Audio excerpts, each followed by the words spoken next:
రామాయణ మహాకావ్యము అరణ్యకాండము. సంస్కృత మూలము భగవాన్ వాల్మీకి మహర్షి దాదాపు 5000 ఏళ్ల క్రిందట. తెలుగులో ప్రవచనము బ్రహ్మశ్రీ చాగంటి కోటేశ్వరరావు గారు, కాకినాడ.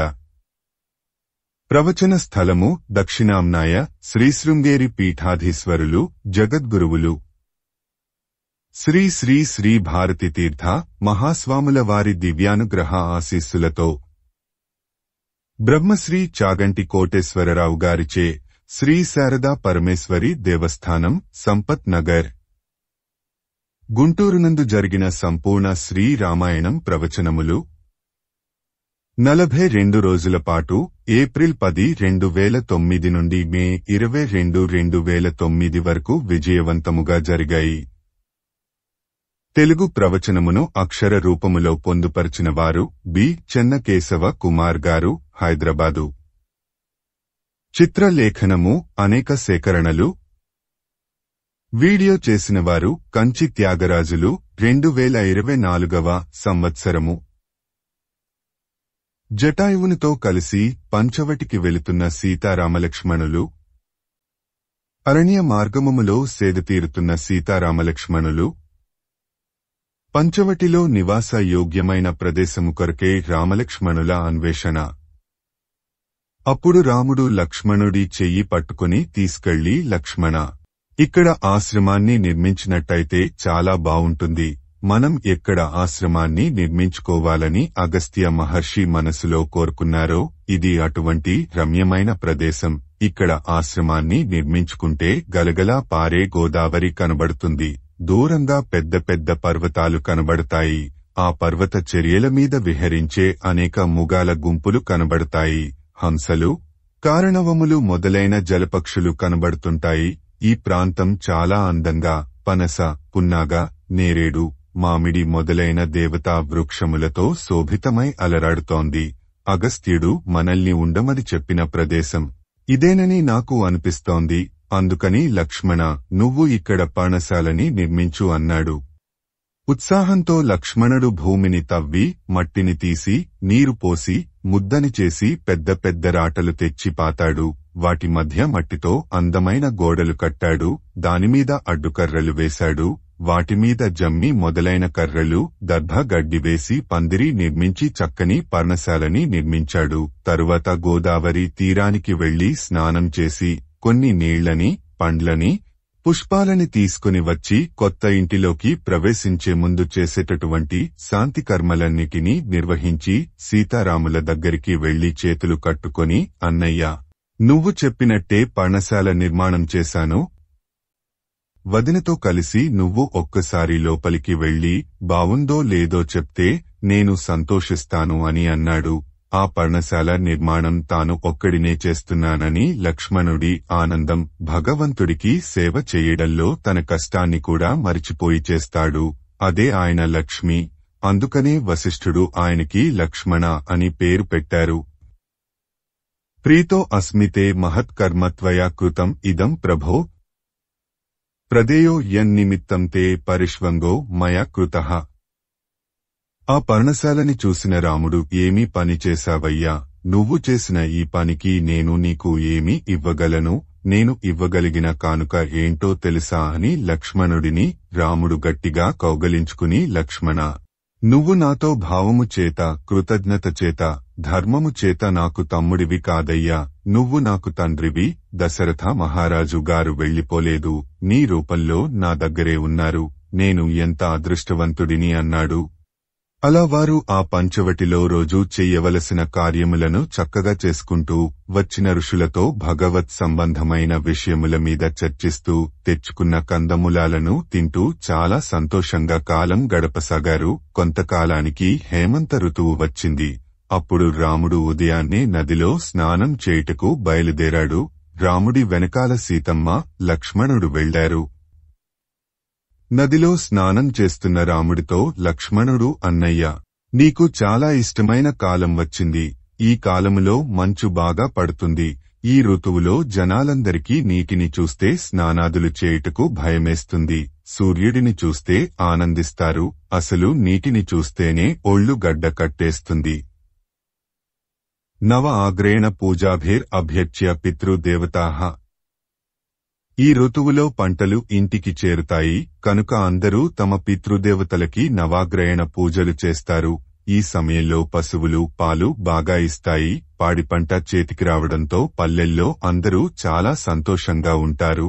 ఇక్కడున్నటువంటి జలపక్షులు నీటిలోకి వెళ్లకుండా ఒడ్డున కూర్చొని ముఖాన్ని రెక్కలలో పెట్టుకుని కూర్చున్నాయి. వీటిని చూస్తే నాకు ఏమనిపిస్తుందంటే ఉత్తమ క్షత్రియ వంశంలో పుట్టి ప్రగల్భాలు పలికి యుద్ధం రంగం వైపు చూసి యుద్ధానికి వెళ్లకుండా పిరికివాడిలా బయట కూర్చున్నట్టు ఉన్నాయి ఈ పక్షులు. అన్నయ్య, నాకు ఒక విషయం ఆశ్చర్యాన్ని కలగజేస్తుంది. అది ఏమిటంటే సాధారణంగా మనుషులకి తల్లి పోలికలు ఎక్కువగా వస్తాయి, మృగాలకి తండ్రి పోలికలు ఎక్కువగా వస్తాయి. దశరథుడు ధర్మాత్ముడు, భరతుడు చాలా మంచివాడు. భరతుడు కూడా నీలాగే ఇప్పుడు నదిలో స్నానం చేస్తుంటాడు. మరి కైకేయ దుష్టబుద్ధి కలిగినది కదా, ఆవిడ పోలికలు భరతుడికి రాలేదేమిటి అన్నాడు. లక్ష్మణ, నువ్వు ఇప్పటిదాకా భరతుడి గురించి మాట్లాడావు. నా మనస్సు ఎంత సంతోషపడిందో తెలుసా? మధ్యలో కైకమ్మని జ్ఞాపకం తెచ్చుకొని ఎందుకు నిందిస్తుంటావు? అమ్మని అలా నిందించడం తప్పు. ఇంకెప్పుడు అలా మాట్లాడకు. భరతుడి గురించి మాట్లాడు. నేను పరమ సంతోషిస్తాను. భరతుడిని విడిచిపెట్టి నేను ఉండలేకపోతున్నాను. చిత్రకూట పర్వతం మీద భరతుడు నాతో మాట్లాడిన మాటలే నాకు గుర్తొస్తున్నాయి. అయోధ్యకి వెళ్లి భరతుడిని చూసి రావాలని నాకు అప్పుడప్పుడు అనిపిస్తుంది అని రాముడన్నాడు. పంచవటిలో సీతారామలక్ష్మణులు. పంచవటిలో సీతారామలక్ష్మణులు. పంచవటి ఆశ్రమములో సీతారాములు. పంచవటి ఆశ్రమములో సీతారాములు. కృతాభిషేకః స రరాజ రామః సీతా ద్వితీయః సహ లక్ష్మణేన. కృత అభిషేకో తు గిరిరాజపుత్య రుద్రః సనందః భగవాన్ ఇవ ఈశః. సీతారామలక్ష్మణులు ముగ్గురూ స్నానం చేసి తడి బట్టలతో నిలబడితే వారు అటుగా వెళ్లే వాళ్లకి ఇప్పుడే స్నానం చేసి బయటికి వచ్చిన నందికేశ్వర సహిత పార్వతి పరమేశ్వరులులాగా కనబడుతున్నారు అని వాల్మీకి మహర్షి చెప్పారు. అలా కొంతకాలం గడిచాక భగవంతుడి నిర్ణయం మేర అక్కడికి ఒక రాక్షసి వచ్చింది. ఆమె పేరు శూర్పణఖ. చాటలంత గోళ్లు ఉన్నది. అప్పుడామె మదించిన ఏనుగు నడిచినట్టు నడిచేవాడు, విచ్చుకున్న పద్మముల వంటి కన్నులున్నవాడు, అపారమైన తేజస్సున్నవాడు, మన్మధుని సౌందర్యమును గెలవగలిగిన అందమున్నవాడు అయిన రాముడిని చూసింది. ఆమెకి విశేషమైన కామం కలిగింది. రాముడిని చూస్తే అబ్బా ఎంత బావున్నాడో అంటారు. ఆమెని చూస్తే బాబోయి అలా ఉందేంటి అంటారు. రాముడి కడుపు బయటకి కనపడకుండా లోపలికి ఉంటుంది. ఈమె బాన బోర్లించినట్టు పెద్ద పొట్టతో ఉంటుంది. రాముడివి పెద్ద కళ్ళు, ఈమెవి వికృతమైన కళ్ళు. అందమైన జుట్టు రాముడిది, ఎర్రటి తీగలలాగా ఉన్న జుట్టు శూర్పణఖది. చూడంగానే మళ్లీ చూడాలనిపించే రూపం రాముడిది, పిల్లలు దడుచుకునే రూపం ఆమెది. రాముడిది మంచి కంఠం, ఈమె మాట్లాడితే కుక్క మొరిగినట్టు ఉంటుంది. రాముడు మంచి యవ్వనంలో ఉన్నాడు, ఈమె ముసలితనంలో ఉంది. రాముడు ఎప్పుడూ న్యాయంగా ప్రవర్తిస్తాడు, ఈమెది ఎప్పుడూ దుష్ట ప్రవర్తన. రాముడు ఎవరినన్నా ఒకసారి చూస్తే వారు సంతోషపడతారు, ఈమె ఎవరినన్నా చూస్తే వారు భయపడతారు. ఇటువంటి శూర్పణఖ రాముడి వంక చూసి, నువ్వు ఇంత అందంగా ఉన్నావు, జటామండలం కట్టుకున్నావు, నీలాగే ఇంకొక పురుషుడు కూడా కనబడుతున్నాడు. కాని ఇక్కడ ఎవత్తో అందవికారంగా ఒక స్త్రీ కనబడుతోంది. ఇంతకీ మీరు ఎవరు అని అడిగింది. అబద్ధం చెప్పడం రాని తనని కోరి వచ్చింది కదా అని లేనిపోని మాటలు స్త్రీల దగ్గర మాట్లాడడం ఇష్టపడని రాముడు ఇలా అన్నాడు. నేను దశరథ మహారాజు పెద్ద కొడుకుని, నన్ను రాముడు అంటారు. అతను నా తమ్ముడు లక్ష్మణుడు, ఆమె నా భార్య సీత. మేము ముగ్గురము తండ్రిగారి మాటకి కట్టుబడి అరణ్యాలకి వచ్చాము. ఇక్కడ తాపసులమై ధర్మబద్ధమైన జీవితాన్ని గడుపుతున్నాము. నువ్వు ఎవరు అని రాముడు అన్నాడు. అహం శూర్పణఖ నామ రాక్షసీ కామరూపిణి. అరణ్యం విచరామి ఇదం ఏకా సర్వ భయంకర. రావణో నామ మే భ్రాత యదితే శ్రోత్రం ఆగతః. వీరో విశ్రవసః పుత్రో యదితే శ్రోత్రం ఆగతః. అప్పుడు శూర్పణఖ, నా పేరు శూర్పణఖ, నాకు కామరూపముంది, నేను చాలా భయంకరమైన రీతిలో ఈ అరణ్యం అంతా తిరుగుతూ ఉంటాను. విశ్రవసో బ్రహ్మ యొక్క కుమారుడైన రావణాసురుడు నాకు అన్నయ్య. నాకు కుంభకర్ణుడు అనే మరో అన్నయ్య ఉన్నాడు. ఆయన ఎక్కువగా నిద్రపోతూ ఉంటాడు. ఒక్క రాక్షస చేష్టితం లేకుండా ఎప్పుడూ ధర్మం అనే తమ్ముడు కూడా ఉన్నాడు. అతని పేరు విభీషణుడు. గొప్పగా యుద్ధం చేయగలిగే ఖరదూషణులు కూడా నా అన్నలు. నేను ప్రపంచంలో ఎవరినీ లెక్కపెట్టను. నాకు అపారమైన బలం ఉంది. స్వేచ్ఛావిహారం చేస్తుంటాను. ఇవాళ నిన్ను చూశాక నిన్ను నా భర్తగా పొందాలన్న కోరిక పుట్టింది. నువ్వు నన్ను భార్యగా పొంది సుఖం అనుభవించు అని సీతమ్మ వైపు చూసి, ఈవిడెవరు? ఇంత అసహ్యంగా ఉంది. ఈవిడ నీ భార్య. ఈవిడ నీకు తగినది కాదు. నేను నీకు తగనదానిని. నువ్వు నన్ను స్వీకరిస్తే ముందు ఈమెని, తరువాత నీ తమ్ముడిని తినేస్తాను. అప్పుడు మనం హాయిగా ఈ అరణ్యంలో విహరించచ్చు అని పలికింది. విశేషమైన కామమును పురుషునియందు పొందిన స్త్రీ యుక్తాయుక్తములను మరిచి నోరు తెరిచి అడిగినప్పుడు ఆమెని నిర్ద్వంద్వంగా తిరస్కరిస్తే ఆమె మనస్సు ఖేదపడుతుంది. ఒక ఆడదాని మనస్సుని బాధపెట్టేటట్టు మాట్లాడకూడదు కనుక కాసేపు అటూ ఇటూ తిప్పితే ఆమెకి విసుగొచ్చి వెళ్లిపోతుందని అనుకొని చిన్న చిరునవ్వుతో రాముడు ఇలా అన్నాడు, నాకు వివాహం అయిపోయిందమ్మా. నా భార్య మీద నాకు చాలా ప్రేమ ఉంది. ఆవిడని విడిచిపెట్టి నేను నిన్ను ఎలా స్వీకరిస్తాను? రెండవ భార్యగా ఉండడానికి ఆడవారు ఇష్టపడరు. అందుకని అన్ని విధాలా నాలా నా తేజస్సు కలిగిన, చాలా కాలంగా స్త్రీ సుఖానికి దూరంగా ఉన్నవాడైన నా తమ్ముడు కోరుకుంటే ఆయనకి భార్యగా ఉండు అన్నాడు. సీతమ్మతో ఉన్న రామచంద్రుడిని చూచి మోహించిన శూర్పణఖ సీతమ్మని వదిలిపెట్టి తనను వివాహము చేసుకోమని అడుగుట. శూర్పణఖతో రామలక్ష్మణుల పరిహాసము. అప్పుడా శూర్పణఖ లక్ష్మణుడి దగ్గరికి వెళ్లి, నీకు తగినటువంటి భార్యను నేను. నువ్వు ఎంత కాంతిగా ఉంటావో నేను అంతే కాంతిగా ఉంటాను. నువ్వు అందంగా యవ్వనంలో ఉన్నావు, నేను అందంగా యవ్వనంలో ఉన్నాను. అందుకని మనిద్దరము సంతోషంగా కాలం గడుపుదాము. నన్ను స్వీకరించు అని పలికింది. అప్పుడు లక్ష్మణుడు, నేనే ఓ దాసుడిని. మరి నన్ను కట్టుకుంటే నువ్వు దాసివి అవుతావు. కాబట్టి నన్ను కాదు, మా అన్నగారినే అడుగు. నీలాంటి అందగత్తెని చూశాక మా అన్నయ్య వృద్ధురాలు అయిన మా వదినమ్మతో ఎలా ఉంటాడు? ఆమెని వదిలేసి నీతోనే ఉంటాడు. అందుకని మా అన్నగారినే అడుగు అని పరిహాసం ఆడాడు. లక్ష్మణుడు ఆడిన పరిహాసాన్ని నిజమే అనుకొన్న శూర్పణఖ సీతమ్మని చంపేద్దామని ఆమె మీద భయంకరమైన స్వరూపంతో పడింది. శూర్పణఖ అలా మీద పడబోతుంటే భయపడిపోయిన జింకలా సీతమ్మ వెనక్కి వెళ్ళింది.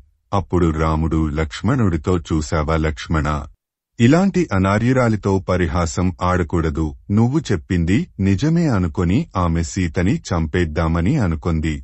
తాను అందగత్తెని అన్న భావన కలుగుతోంది కనుక, స్త్రీ కనుక పాదములు కాని చేతులు కాని తీసేస్తే అంగవైకల్యం వస్తుంది కనుక, అందం అంతా ముఖాన్ని చూసే అనుకుంటోంది కనుక ఆమె ముక్కు చెవులు కోసేయి అన్నాడు. అప్పుడు లక్ష్మణుడు ఒక ఖడ్గాన్ని తీసుకుని శూర్పణఖ యొక్క ముక్కు చెవులని కోసేశాడు. కోసేయబడ్డ ముక్కు చెవులతో శూర్పణఖ గట్టిగా అరుస్తూ ఆ వనంలోనే ఉన్నటువంటి తన అన్నగారైన ఖరదూషణులు దగ్గరికి వెళ్లి కిందపడింది. అప్పుడు ఖరుడు, ఇదేమిటి ఇలా ముక్కు చెవులు కోయించుకున్నావు? తన పక్కన నిశ్శబ్దంగా వెళ్లిపోతున్న త్రాచుని గోళ్లతో గీరినవాడు ఎవడు? నిన్ను ముట్టుకున్నవాడు ఎవడు? వాడు ఈ పృథ్వీలో ఎక్కడున్నా బతకడు. నా బాణముల చేత వాడి రక్తాన్ని బయటకి తీస్తాను.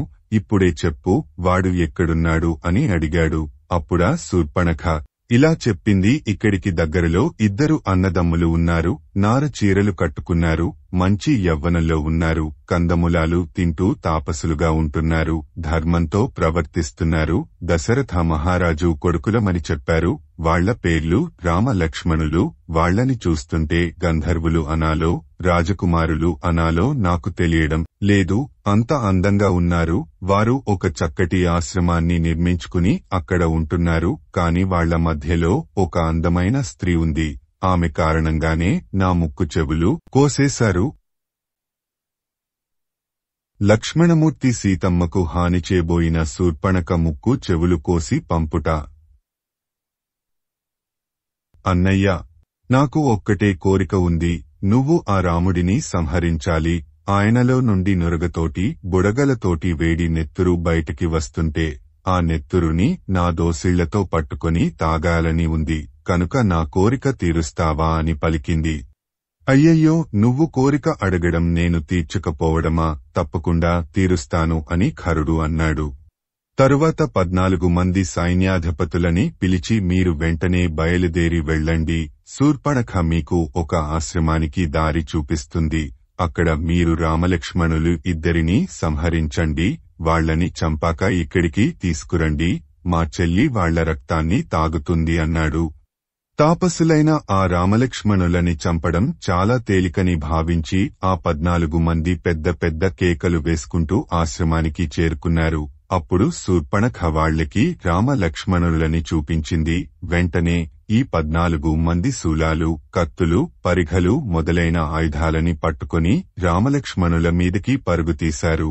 అప్పుడు రాముడు, లక్ష్మణ, నువ్వు సీతమ్మ పక్కన నిలబడు, నేను వీళ్ల సంగతి చూస్తాను అన్నాడు. ఇంద్రుడి చేతి నుండి వజ్రాయుధం విడువబడినట్టు రాముడు బాణములను తన ధనుస్సుకి సంధించి విడిచిపెట్టాడు. రాముడు వదిలిన ఆ బాణాలు వాళ్ల గుండెలకి ఉన్న కవచాలని పగలగొట్టి వాళ్ల గుండెల్ని చీల్చుకుంటూ భూమిలో గుచ్చుకున్నాయి. ఆ 14 మంది పెద్ద పెద్ద కేకలు వేస్తూ నెత్తురోడుతూ నేలమీద పడి మరణించారు. ఇదంతా చూసిన శూర్పణఖ మళ్లీ వెళ్లి ఖరుడి దగ్గర పడింది. ఇప్పుడే కదా 14 మందిని పంపించాను, మళ్లీ ఏమైందని ఇలా పడిపోయావు అని ఖరుడు అడిగాడు. అప్పుడా శూర్పణఖ పంపించావులేవయ్య 14 మందిని రామలక్ష్మణులని చంపమని. వాళ్లని రాముడు ఒక్క క్షణంలో చంపేశాడు. రాముడు మహావీరుడు. నిజంగా నీకు రాముడిని ఎదురించే శక్తి ఉంటే నీ దగ్గరున్న కింకరులని పంపించడం కాదు, నువ్వే స్వయంగా బయలుదేరు. నువ్వు వచ్చి దండకారణ్యంలో రాక్షసులకి కంటకంగా ఉన్న ఆ రాముడిని సంహరించు. నువ్వు రాముడిని చంపడానికి వెళ్ళకపోతే నీ ఎదురుగుండా నేను నా ప్రాణాలని వదిలేస్తాను. అస్తమానం నా దగ్గరికి వచ్చి నేను వాడిని వీడిని చంపాను అంటావేంటి? అవన్నీ ఒట్టిదే. నువ్వు సూర్యుడివి కాదు, రాముడు మహావీరుడని చెప్పాను కదా. వెంటనే లేచి ఎక్కడికన్నా పారిపో అని పలికింది. కరదూషణులను సీతారామలక్ష్మణులపైకి ఉసిగొల్పిన శూర్పణఖ. ఈ మాటలు విన్న ఖరుడికి ఎక్కడలేని ఉక్రోషం వచ్చి, నేను ఇప్పుడే బయలుదేరతాను.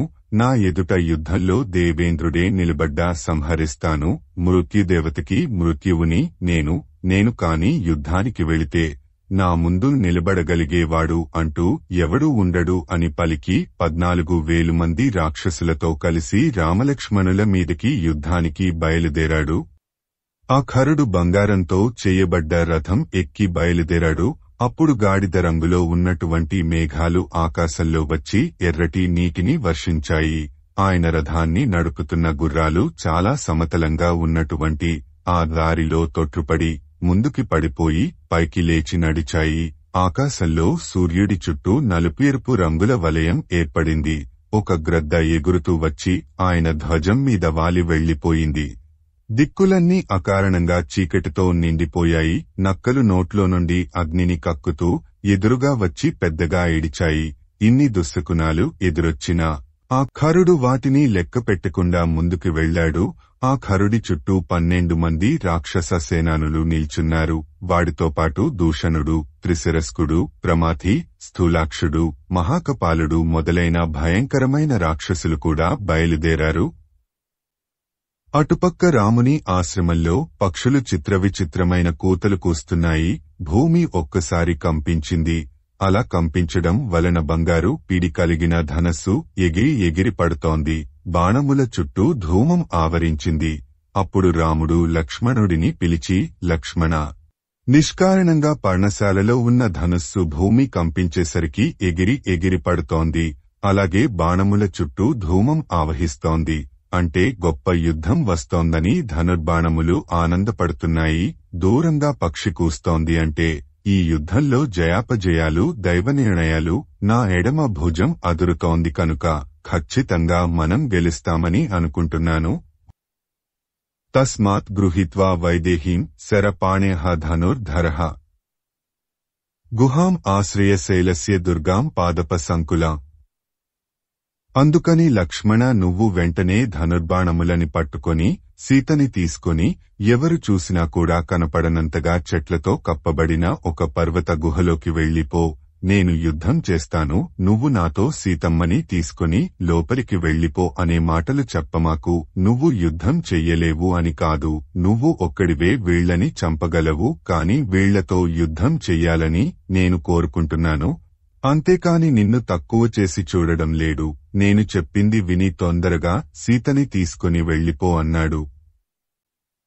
అప్పుడు సీతమ్మని తీసుకొని లక్ష్మణుడు ఒక పర్వత గుహలోకి వెళ్లాడు. క్రోధంతో కోదండాన్ని పట్టుకొని ఉన్న రాముడిని చూస్తే ఆనాడు పినాకిని అనే ధనుస్సుని పట్టుకొని దక్ష యజ్ఞాన్ని ధ్వంసం చేయుటకు నిలబడ్డ రుద్రుడైన శివుడిలా ఉన్నాడని వాల్మీకి మహర్షి చెప్పారు. ఆశ్రమానికి వచ్చిన ఖరుడు తన సైన్యంతో రాముడిని చుట్టుముట్టాడు. మధ్యలో రాముడు ఒక్కడే ఉన్నాడు. రాముడి చుట్టూ 14,000 మంది రాక్షసులు నిలబడ్డారు. అప్పుడు వారు రాముడి మీద బాణాలు, శూలాలు, గదలు మొదలైనవి విసిరారు. వాటి దెబ్బలకి రాముడి ఒళ్లంతా నెత్తురోడింది. నది ప్రవాహం వచ్చి కలిసిపోతున్నప్పుడు సముద్రం ఎలా సంతోషంగా ఉంటుందో, పెద్ద వర్షం పడుతున్నప్పుడు ఎత్తైన ప్రదేశానికి వెళ్లి ఆబోతూ ఎలా నిలబడుతుందో అలా రాముడు ఆ బాణ ప్రవాహాన్ని స్వీకరిస్తూ నిలబడ్డాడు. రాముడు ఒక్కసారి తన ధనుస్సుని తీసి మండలాకారంగా తిప్పి ఆ రాక్షసుల మీద బాణ ప్రయోగం చేశాడు. ఎప్పుడు ఆ అక్షయబాణ తూణీరంలో నుండి బాణం తీశాడో, ఎప్పుడు ఆ బాణాన్ని తన ధనుస్సుకి సంధించాడో, ఎప్పుడు గురి చూసి ఆ బాణాన్ని విడిచిపెట్టాడో ఎవరూ చూడలేదు. అంత వేగంగా బాణ ప్రయోగం చేశాడు.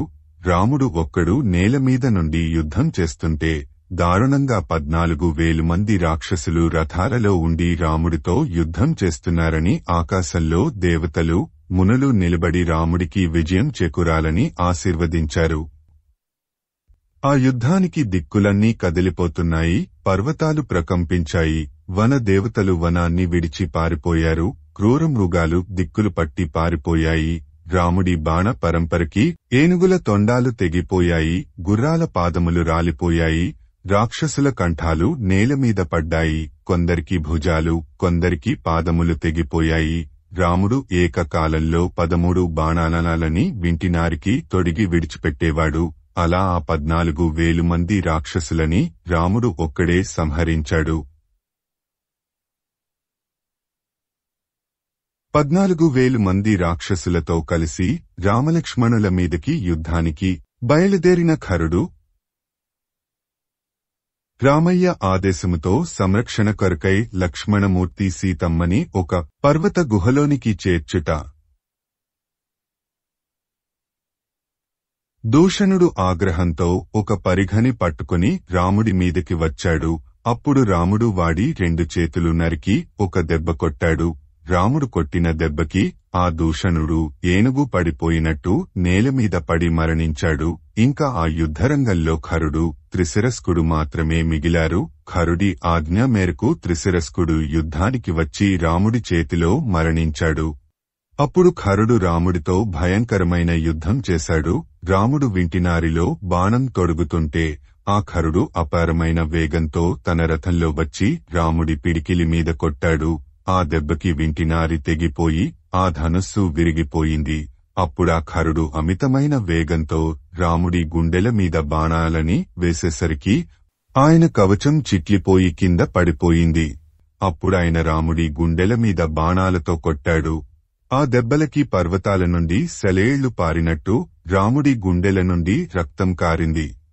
అప్పుడు రాముడు పక్కనే ఉన్న అగస్త్య మహర్షి ప్రసాదమైన విష్ణు ధనుస్సుని తీసుకుని ఖరుడితో ఇలా అన్నాడు: వాడు 3 లోకములను పరిపాలించగల సమర్థుడైన పాపకర్మలను చేస్తున్నవాడు మాత్రం బతకడు. లోకానికి విరుద్ధమైన పనులు చేస్తూ బతికేవాడికి కొంతకాలం లోకము తలవంచి ఉండవచ్చు. కాని వాళ్లకి ఒకసారి అవకాశం వస్తే 10 మందిలో ఒక్కతే వెళ్లిపోతున్న పాము కనబడితే అందరూ కర్రలతో కొట్టి చంపినట్టు అందరూ కలిసి అటువంటి వాడిని చంపేస్తారు. ఎక్కడో పర్ణశాలల్లో కూర్చుని తపస్సు చేసుకునే ఋషుల మీద నీకు ఎందుకు ఆగ్రహం? వాళ్లని ఎందుకు బాధ పెట్టావు? వాళ్లని బాధ పెట్టిన ఫలితాన్ని నువ్వు ఇప్పుడు అనుభవిస్తావు. ఏ ఋతువులో ఏ పువ్వు పుయ్యాలో ఆ ఋతువులో ఆ పువ్వు పూస్తుంది. అలా పాపము యొక్క ఫలితాన్ని ఎప్పుడు ఇవ్వాలో పరమేశ్వరుడికి తెలుసు. ఆయన ఇవ్వడం సిద్ధం చేసిననాడు ఆ ఫలాన్ని అనుభవించాలి. ఏ భూమిని నువ్వు ఇంతకాలం బాధ పెట్టావో ఆ భూమి ఈనాడు నీ ఒంట్లో నుండి కారే వేడి నెత్తురు తాగుతుంది. నువ్వు ఇంతకాలం చేసిన పాపాలకి ఫలితంగా నీ కుత్తుకని తీసేస్తున్నాను అన్నాడు. ఆ మాటలకి ఆగ్రహించిన ఖరుడు యమపాసంలాంటి ఒక అద్భుతమైన గదని రాముడి మీదకి వేశాడు. ఆ గద దారిలో అడ్డొచ్చిన చెట్లని కాల్చుకుంటూ రాముడి మీదకి దూసుకువచ్చింది. అప్పుడు రాముడు ఏకకాలంలో కొన్ని బాణములను ప్రయోగించగా ఆ గద మార్గమధ్యలోనే తుత్తునియలు అయిపోయింది. తరువాత రాముడు వేసిన బాణాలకి ఆ ఖరుడి ధ్వజం, గుర్రాలు, సారథి పడిపోయారు. ఆ బాణాలు ఖరుడి గుండెల్లో దిగేసరికి ఆయన గుండెల్లో నుండి నెత్తురు ఏరులే ప్రవహించింది. 1 గంట 12 నిమిషాలలో రామచంద్రమూర్తి ఒక్కరే 14,000 మంది రాక్షసులని సంహరించుట. పూర్ణచంద్రుడిలా వెలిగిపోతున్న ముఖంతో సీతమ్మ రాముడిని చేరుట. ఇక తాను చనిపోతానన్న ఆక్రోశంతో అక్కడ ఉన్న ఒక పెద్ద సాలవృక్షాన్ని పెరికించి దాన్ని రాముడి మీద వేయబోగా రాముడు ఆ చెట్టుని నారాచ బాణములతో ముక్కలు చేశాడు. అప్పుడా ఖరుడు రాముడి మీద పడబోగా ఆయన బాణం పెట్టి కొట్టగానే ఖరుడు భూమి మీద పడి మరణించాడు. అర్ధ ముహూర్తేన రామేణ నిశితయః శరేయః 14 సహస్రాణి రక్షాం కామరూపిణ ఖరదూషణ ముఖ్యానాం నిహతాని మహాముధే. రాముడు ఆ 14,000 మంది రాక్షసులని 1 గంట 12 నిమిషాల్లో సంహరించాడు. ఆయన తిరిగి వెనక్కి వస్తుంటే పైనుండి పుష్పవృష్టి కురిసింది. అక్కడున్న ఋషులందరూ ఎంతో సంతోషించారు. అప్పటిదాకా ఏమి జరుగుతోందో అని కంగారు పడుతూ చూస్తున్న సీతమ్మ ఒక్కసారి పరుగుపరుగున వచ్చి రాముడిని ముందు నుండి గట్టిగా కౌగలించుకుంది. పూర్ణచంద్రుడిలా వెలిగిపోతున్న ముఖంతో సీతమ్మ రాముడిని పక్కన నుండి వెనక నుండి మళ్లీ కౌగలించుకుంది. అన్నయ్య చేసిన శత్రు సంహారానికి లక్ష్మణుడు పొంగిపోయాడు. చంద్రుడి వంటి ముఖంతో సీతమ్మ కౌగలించుకునేసరికి రాముడు తన కష్టాన్నంతా మరిచిపోయాడు. అప్పుడు వాళ్లంతా ఆనందంగా పర్ణశాలలోకి వెళ్లారు. రాముడు ఖరదూషణులని సంహరించడాన్ని అకంపనుడు అనే రాక్షసుడు చూసి లంకా పట్టణానికి చేరుకున్నాడు. అక్కడాయన రావణుడి పాదముల మీద పడి రాముడు ఖరదూషణులను ఎలా సంహరించాడో వివరించాడు. ఆగ్రహించిన రావణుడు అసలు ఆ రాముడు ఎవరు? దండకారణ్యంలో ఎందుకున్నాడు? వారితో ఉన్న ఆ స్త్రీ పేరేమి? అసలు 14,000 రాక్షసులని రాముడు ఒక్కడే ఎందుకు సంహరించాడు? నాకు కారణం చెప్పు అన్నాడు. అకంపనుడు వెళ్లిపోయిన తరువాత శూర్పణఖ లంకా పట్టణంలోకి ప్రవేశించింది. ఇంద్రుడి చుట్టూ దేవతలు సభలో కూర్చున్నట్టు ఆ రావణుడి చుట్టూ మంత్రులు కూర్చొని ఉన్నారు. ఆ రావణుడు దేవతల చేత, గంధర్వుల చేత, యక్షుల చేత, కింపురుషుల చేత సంహరింపబడడు. ఆ సభలో నోరు తెరుచుకుని ఉన్న రావణాసురుడిని చూస్తే నోరు తెరిచి మీదికి వస్తున్న యమధర్మరాజు జ్ఞాపకం వస్తాడు. దేవ అసుర విమద్దేషు వజ్ర అసని కృతవ్రణం ఐరావత విషాణ అగ్రయః ఉత్కృష్ట కిన వక్షసం వింశత్ భుజం దశ గ్రీవం దర్శనీయ పరిచ్ఛదం విశాల వక్షసం వీరం రాజ లక్ష్మణ లక్షితం. దేవతలతో అనేకసార్లు యుద్ధాలు చేయడం వలన ఆయన గుండెల మీద ఇంద్రుడి వజ్రాయుధపు దెబ్బలు ఉన్నాయి. అలాగే ఐరావతం తన దంతాల చేత కుమ్మినప్పుడు తగిలిన గాయాలు కూడా కనబడుతున్నాయి. ఆ రావణాసురుడు 20 చేతులతో 10 తలకాయలతో విశాలమైన వక్షస్థలంతో ఉన్న మహావీరుడు. ఆ రావణుడు రాజులకి ఉండవలసిన లక్షణాలతో శోభిస్తున్నాడు. బాగా కాల్చిన బంగారపు కుండలములు పెట్టుకున్నాడు. విశాలమైన భుజాలతో ఉన్నాడు. తెల్లటి పళ్లతో పర్వతమంటి నోటితో ఉన్నాడు. శ్రీమహావిష్ణువు యొక్క చక్రము చేత కొట్టబడ్డప్పుడు తగిలిన దెబ్బలు ఆయన శరీరం మీద ఉన్నాయి. అలాగే మిగిలిన దేవతల ఆయుధముల దెబ్బలు వాడి ఒంటిమీద ఉన్నాయి. అంతమంది దేవతల యొక్క దెబ్బలు తిన్నా ఆయన ఎప్పుడూ క్షోభించలేదు. ఆయన అప్పుడప్పుడు సముద్రాలని కలయ తిప్పుతూ ఉంటాడు. ఆయన పర్వతాలని విసురుతూ వ్యాయామం చేసేవాడు. కావాలని వెళ్లి దేవతలతో యుద్ధం చేసేవాడు. ఎక్కడన్నా ఎవరైనా ధర్మ మార్గంలో ఉంటే వాళ్లని హింసిస్తాడు. ఇతరుల భార్యలని బలవంతంగా తీసుకుని వచ్చి అనుభవించడం ఆయనకి చాలా ఇష్టం. అలాగే ఆయనకి అనేక రకములైన అస్త్రములను ప్రయోగించడం తెలుసు. ఆ అస్త్రములను ఉపసంహరించడం కూడా తెలుసు. ఎవరన్నా యజ్ఞాలు చేస్తుంటే తనకున్న శక్తితో ఆ యజ్ఞాన్ని ధ్వంసం చేసేవాడు. ఒకసారి పాతాళంలో ఉన్న వాసుకిని ఓడించాడు. అలాగే తక్షకుడి భార్యను తీసుకుని వచ్చి తన భార్యగా పెట్టుకున్నాడు. కైలాసంలో కుబేరుడితో యుద్ధం చేసి ఆయన దగ్గర ఉన్న పుష్పక విమానాన్ని తెచ్చుకున్నాడు. కుబేరుడు స్వయంగా రావణుడికి అన్నయ్య. కాకపోతే కుబేరుడు మొదటి భార్య కొడుకు, రావణుడు రెండవ భార్య కొడుకు. ఉత్తర భారతంలో చైత్రరథం అనే అందమైన వనం ఉందని ఎవరో చెబితే రావణుడు అక్కడికి వెళ్లి ఇంత అందమైన వనం నాకు లేనప్పుడు ఎవరికీ ఉండకూడదని ఆ వనాన్ని నాశనం చేశాడు. అలాగే స్వర్గలోకములోని నందనవనాన్ని నాశనం చేశాడు. అప్పుడప్పుడు ఆకాశంలో నిలబడి సూర్యచంద్రుల గమనాన్ని ఆపుతాడు. రావణుడు బ్రహ్మదేవుడి కోసం 10,000 సంవత్సరములు తపస్సు చేశాడు. అన్ని సంవత్సరములు తపస్సు చేసినా బ్రహ్మదేవుడు ప్రత్యక్షం అవ్వకపోయేసరికి తన 10 తలకాయలు నరికి అగ్నిలో వేశాడు. అప్పుడు బ్రహ్మదేవుడు ప్రసన్నమై ఏమి కావాలి అని అడుగగా దేవదానవ గంధర్వ పిశాచ పతగ ఉరగయః అభయం యస్య సంగ్రామే మృత్యుతో మానుషాదృతే. నేను పాముల చేత, యక్షుల చేత, గంధర్వుల చేత, కిన్నెరుల చేత, కింపురుషుల చేత ఎవ్వరి చేత నాకు మరణం కలగకూడదు అని అడిగాడు. కాని రావణుడు మనుషుల చేత మరణించకూడదని అడగలేదు. యజ్ఞములలో దేవతలకి సమర్పించే సోమరసాన్ని ఆయన అపహరించేవాడు. ఎక్కడన్నా యజ్ఞము పూర్తవబోతుంది అనగా అక్కడికి వచ్చి ఆ యజ్ఞాన్ని ధ్వంసం చేయడం రావణుడికి బాగా ఇష్టం. సర్వకాలములేందు దుష్ట ప్రవర్తనతోనే ఉంటాడు. ఒకసారి రావణుడు కైలాస పర్వతాన్ని లేపాలని చూస్తే పరమశివుడు తన బొటను వేలితో ఆ పర్వతాన్ని కిందికి తొక్కాడు. అప్పుడు రావణుడి 2 చేతులు ఆ పర్వతం కిందనే ఉండడంచేత రావణుడు గట్టిగా అరిచాడు. ముల్లోకాలని భయకంపితులని చేసే విధంగా అరిచాడు కనుక రవం చేశాడు. కనుక ఆయనని రావణ అని పిలిచారు. రావణం సర్వభూతానాం సర్వలోక భయావహం. రాక్షసీ భ్రాతరం క్రూరం సా దదర్శ మహాబలం. రావణాసురుడు సర్వలోకములకు, సర్వ ప్రాణులకు భయంకరుడు. అలాంటి రావణుడు మంత్రుల చేత పరివేష్టితుడై ఉండగా శూర్పణఖ భయపడుతూ ఆయన దగ్గరికి వెళ్లి నువ్వు ఎప్పుడూ గ్రామ్యమైన భోగములని అనుభవిస్తూ ఉంటావు. కామమునకు క్రోధమునకు వశపడిపోయావు. నీకు రాజ్యపాలనం మీద ఇష్టం లేదు. సరైన గూఢచారులని నియమించుకోలేదు. నీ రాజ్యంలో ఏమి జరుగుతుందో నీకు తెలియడం లేదు. శ్మశానంలో ఉన్న అగ్నిని ఎవరూ ముట్టుకోనట్టు సింహాసనం మీద కూర్చున్న నీలాంటి వాడిని చూసి ప్రజలు దగ్గరికి రారు. నీ గూఢచారులు ఎక్కడ, ఏమి జరుగుతుందో తెలుసుకోరా? తెలుసుకున్నా నీకు వచ్చి చెప్పరా? చెప్పినా నువ్వు బాధపడవా? రోజురోజుకి నీ శత్రువులు పెరిగిపోతున్నారు. నువ్వు మాత్రం కామంతో కళ్ళు మూసుకుని ఉండిపోయావు. ఒకసారి కాని నువ్వు రాజ్యభ్రష్టుడివి అయ్యావంటే అవకాశం దొరికిందని ప్రజలు నిన్ను కొట్టి చంపుతారు. నీ కీర్తి అంతా సముద్రంలో ఉన్న పర్వతంలా ప్రకాశించడం మానేస్తుంది. నువ్వు దండకారణ్యంలో మునులని హింసించమని 14,000 మంది రాక్షసులని పెట్టావు. కాని ఒక్క రాముడు భూమి మీద నిలబడి ఇంతమందిని చంపేశాడు.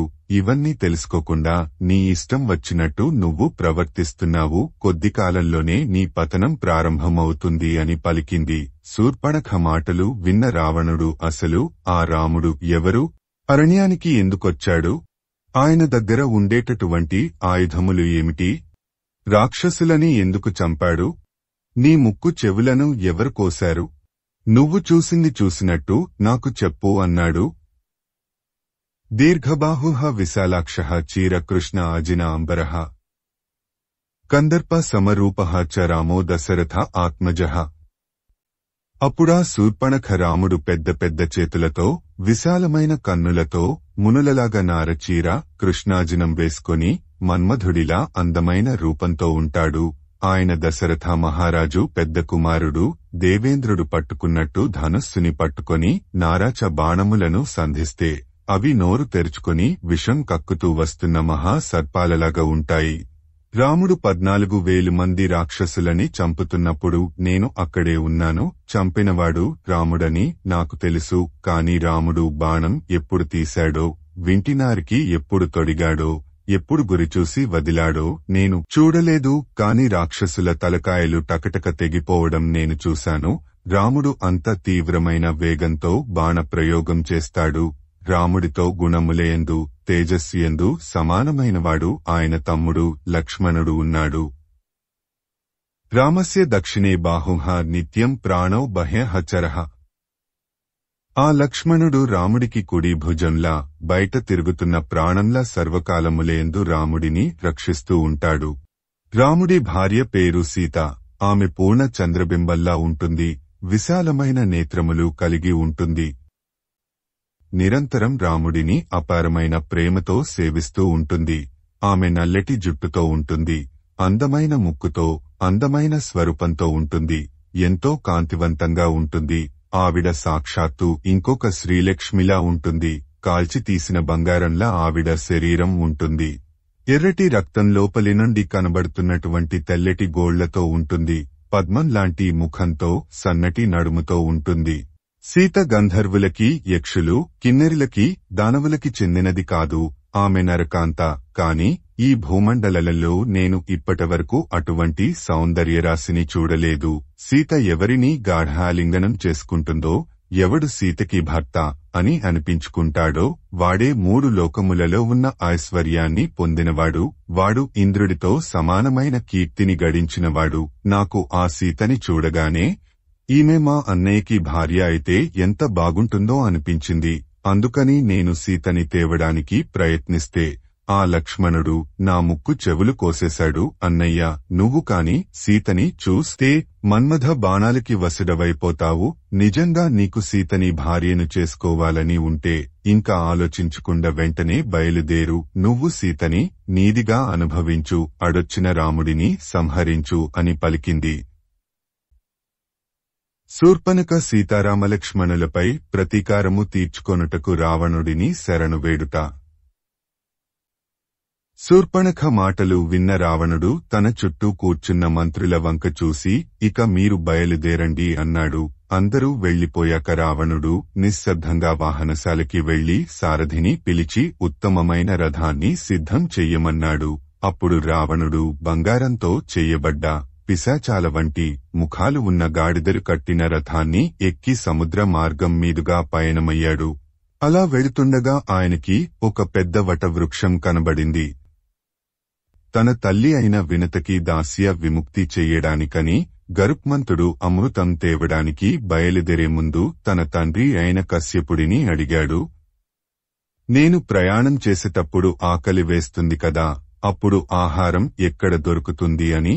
అప్పుడా కశ్యపుడు, నువ్వు హిమాలయ పర్వతాలకి దగ్గరగా వెళుతున్నప్పుడు ఒక పెద్ద సరోవరం కనబడుతుంది. ఆ సరోవరం ఒడ్డున 2 గజకచ్చపాలు కొట్టుకుంటూ ఉంటాయి. అవి ఒక తాబేలు, ఒక ఏనుగు. పూర్వకాలంలో ఒక బ్రాహ్మణుడికి విభాసుడు, సుప్రతీకుడు అనే 2 కుమారులు ఉన్నారు. ఆ బ్రాహ్మణుడు మరణించిన కొంతకాలానికి ఆ అన్నదమ్ముల మధ్య ఆస్తి పంపకాలలో తేడాలు వచ్చి ఒకరిని ఒకరు శపించుకున్నారు. విభాసుడు సుప్రతీకుడిని ఒక పెద్ద ఏనుగుగా అవ్వమని, సుప్రతీకుడు విభాసుడిని ఒక పెద్ద తాబేలుగా అవ్వమని శపించుకున్నారు. ఆ తాబేలు చుట్టుకొలత 10 యోజనములు, మందం 3 యోజనములు ఉంటుంది. ఆ ఏనుగు 6 యోజనముల ఎత్తు, 12 యోజనముల పొడవు ఉంటుంది. ఏనుగు తాబేలుని బయటకి లాగాలని చూస్తుంటుంది. తాబేలేమో ఏనుగుని నీళ్లల్లోకి లాగేయాలని చూస్తుంది. అవి అలా కొన్ని వేల సంవత్సరముల నుండి కొట్టుకుంటూ ఉన్నాయి. అవి అలా కొట్టుకుంటూ ఉండడం వలన ఆ చుట్టుపక్కల ఎవరూ ఉండడం లేదు. కనుక ఆకలి వేస్తే ఆ రెండిటిని తినేసేయి అని కశ్యప ప్రజాపతి అన్నాడు. గరుత్మంతుడు సరే అని బయలుదేరాడు. అలా వెళుతూ వెళుతూ ఆ ఏనుగుని, తాబేలుని చూశాడు. ఆ రెండింటినీ తన కాలి గోళ్లతో పైకి ఎత్తి న్యగ్రోధం అనే మహావృక్షం యొక్క కొమ్మ మీద ఆ రెండిటిని పెట్టాడు. ఆ గజకచ్చపాల బరువుకి ఆ కొమ్మ విరిగిపోతుండగా గరుత్మంతుడు తన ముక్కుతో ఆ కొమ్మని పైకి ఎత్తి ఒక భద్రమైన స్థానానికి చేర్చాడు. తరువాత ఆ గజకచ్చపాలని ఒక పర్వతం మీద పెట్టుకుని తినేశాడు. ఆ తరువాత ఇంద్రుడి దగ్గరికి వెళ్లి అమృతాన్ని తెచ్చి వినతని దాస్యం నుండి విముక్తురాలిని చేశాడు. ఆనాడు గరుత్మంతుడు ఆ గజకచ్చపాలని పెట్టినది ఈ వృక్షం మీదనే. రావణుడు ఆ న్యగ్రోధం అనే వృక్షాన్ని చూసి కిందకి దిగి చుట్టూత చూసేసరికి ఆయనకి ఒక తాపస ఆశ్రమం కనబడింది. అప్పుడాయన ఆ ఆశ్రమంలోకి వెళ్లి చూడగా అందులో నారుచీర కట్టుకొని జటలు వేసుకొని నియమముతో ఆహారాన్ని తింటున్నటువంటివాడై ఒకప్పుడు రాక్షసుడైనటువంటి మారీచుడు కనబడ్డాడు. అప్పుడా రావణాసురుడు, ఓ మారీచా, నేను ఇప్పుడు చాలా కష్టంలో ఉన్నాను. నీవంటి మహాత్ముడు కాకపోతే నాకు ఎవరు ఉపకారం చేస్తారు? నువ్వు నాకు తప్పకుండా ఉపకారం చెయ్యాలి. నీకు తెలుసు కదా, జనస్థానంలో 14,000 రాక్షసులను నియమించి మునుల యొక్క ధర్మాల్ని, యజ్ఞాలని నాశనం చెయ్యమని చెప్పాను. నేను చెప్పిన పనులని వారు ఎంతో శ్రద్ధా భక్తులతో ఆచరిస్తుండగా ఎక్కడినుంచో రాముడు వచ్చి ఖరుడిని, దూషణుడిని, త్రిశిరస్కుడిని, మహాకపాలుడిని మరియు 14,000 రాక్షసులను ఒక్కడే చంపేశాడు. నా మనస్సుకి ఎంత బాధగా ఉందో తెలుసా? రాముడు కర్కసుడు, తీక్ష స్వభావం ఉన్నవాడు, మూర్ఖుడు, లుబ్ధుడు, ఇంద్రియాలని జయించనివాడు, ధర్మాన్ని విడిచిపెట్టినవాడు, అన్ని ప్రాణులను భయపెట్టేవాడు. దశరథుడికి అసహ్యం వేసి రాముడిని అరణ్యాలకి వెళ్లగొట్టాడు. అందుకని నేను రాముడిని బాధపెట్టాలని అనుకుంటున్నాను. ఏ పాపం ఎరుగని పిచ్చి తల్లి నా చెల్లి శూర్పణఖ ముక్కు చెవులు కోసేశాడు. నన్ను ఇంత బాధపెట్టిన రాముడిని బాధపెట్టడానికి ఆయన భార్య అయిన సీతని అపహరించి తీసుకొద్దామని అనుకుంటున్నాను. రాముడితో యుద్ధం చేసి సీతని తీసుకురావడమనేది చాలా కష్టంతో కూడుకున్న పని. అందుకని ఏ యుద్ధమూ చెయ్యకుండా పని జరిగిపోయే ఉపాయం ఒకటి నేను ఆలోచించాను. ఇప్పుడది నీకు చెబుతాను, విను. నీకు సమస్త మాయలు తెలుసు కనుక నువ్వు బంగారు లేడిగా మారిపో. నీ ఒంటిమీద వెండి చుక్కలు ఉండాలి. ఇంతకుముందు ఎవ్వరూ చూడని కొమ్ములు ఉండాలి. నువ్వు సీత కంటపడేటట్టుగా ఆశ్రమంలో పరిగెత్తు, అటూ ఇటూ ఆడు. అప్పుడు సీత నిన్ను చూసి ఆ మృగం కావాలి అని అడుగుతుంది. సీత కోరిక తీర్చడం కోసం రాముడు నీ వెనకాల వస్తాడు. అప్పుడు నువ్వు అదృశ్యమవుతూ కనబడుతూ రాముడిని చాలా దూరం తీసుకుపో. అలా కొంత దూరం వెళ్ళాక హా సీత, హా లక్ష్మణ అని రాముడి కంఠంతో అరువు. రాముడికి కష్టం వచ్చిందనుకుని సీత లక్ష్మణుడిని పంపిస్తుంది. అప్పుడు నేను వెళ్లి సీతని, రాహువు చంద్రుడిని ఎత్తుకొచ్చినట్టు ఎత్తుకొస్తాను. అందుకని నువ్వు బంగారు జింకగా మారిపో అన్నాడు. ఈ మాటలు విన్న మారీచుడు దేవతలు కనురెప్ప వేయకుండా ఎలా నిలుచుంటారో అలా నిలుచుండిపోయాడు. శవం నిలబడితే ఎలా ఉంటుందో అలా నిలబడ్డాడు. తరువాత ఆయన అన్నాడు, సులభాః పురుషా రాజన్ సతతం ప్రియవాదినః అప్రియస్య చ పథ్యస్య వక్తా శ్రోతా చ దుర్లభః. రావణ, మన మనస్సుకి ఇష్టమయ్యేటట్టు మాట్లాడేవారు చాలామంది దొరుకుతారు. కాని వారు మనల్ని అభ్యున్నతి వైపుకి నడిపించేటట్టుగా మాట్లాడేవారు కాదు. కొంతమంది మాట్లాడితే అప్రియంగా మాట్లాడినట్టు ఉంటుంది. కాని ఆ మాటలలో అవతలివారి అభ్యున్నతిని గూర్చిన మాటలు ఉంటాయి. అలా మనకి మంచి చెప్పేవాడు దొరకడు. ఒకవేళ అలాంటివాడు దొరికినా వినేవాడు దొరకడు. నీకు ఎవరో గూఢచారులు చెబితే రాముడి గురించి విన్నావు. ఆ గూఢచారి పరమ దుర్మార్గుడు.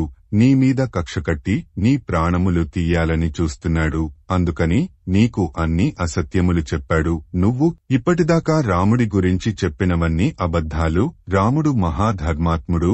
మహేంద్రుడికి, వరుణుడికి ఎటువంటి పరాక్రమము ఉంటుందో రాముడికి అలాంటి పరాక్రమము ఉంది.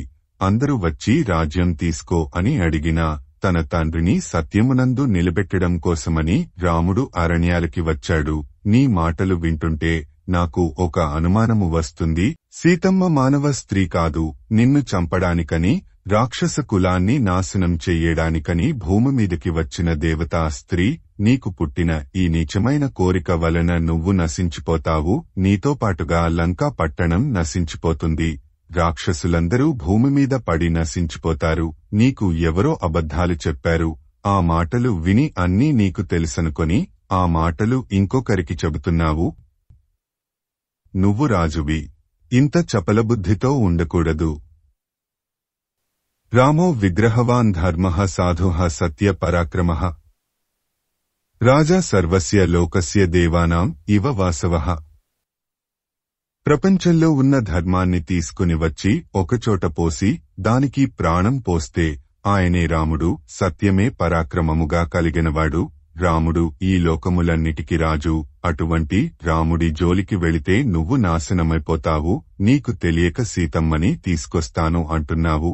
ఆమె బూది కప్పిన నిప్పు, తన తేజస్సుతో తనని రక్షించుకోగలదు. ఆమె కారణజన్మురాలు. రాముడి యొక్క కోదండం నీడలో రక్షింపబడుతున్న సీతమ్మని అపహరించి తేవడం నీ తరం కాదు రావణ. ఆవిడని అపహరించడానికి నీ శక్తి సరిపోదు. సీతాపహరణము వద్దని రావణుడికి చెప్తున్న మారీచుడు. రామాయణ మహాకావ్యము, అరణ్యకాండము. సంస్కృత మూలము భగవాన్ వాల్మీకి మహర్షి, దాదాపు 5000 ఏళ్ల క్రిందట. తెలుగులో ప్రవచనము బ్రహ్మశ్రీ చాగంటి కోటేశ్వరరావు గారు, కాకినాడ. ప్రవచన స్థలము దక్షిణాంనాయ శ్రీశృంగేరి పీఠాధీశ్వరులు, జగద్గురువులు శ్రీ శ్రీ శ్రీ భారతి తీర్థ మహాస్వాముల వారి దివ్యానుగ్రహ ఆశీస్సులతో బ్రహ్మశ్రీ చాగంటి కోటేశ్వరరావు గారిచే శ్రీ శారదా పరమేశ్వరి దేవస్థానం, సంపత్ నగర్, గుంటూరునందు జరిగిన సంపూర్ణ శ్రీ రామాయణం ప్రవచనములు 42 రోజుల పాటు ఏప్రిల్ 10, 2009 నుండి మే 22, 2009 వరకు విజయవంతముగా జరిగాయి. తెలుగు ప్రవచనమును అక్షర రూపములో పొందుపరిచిన వారు బి. చెన్నకేశవ కుమార్ గారు, హైదరాబాదు. చిత్రలేఖనము, అనేక సేకరణలు. వీడియో చేసినవారు కంచి త్యాగరాజులు, 2024వ సంవత్సరము.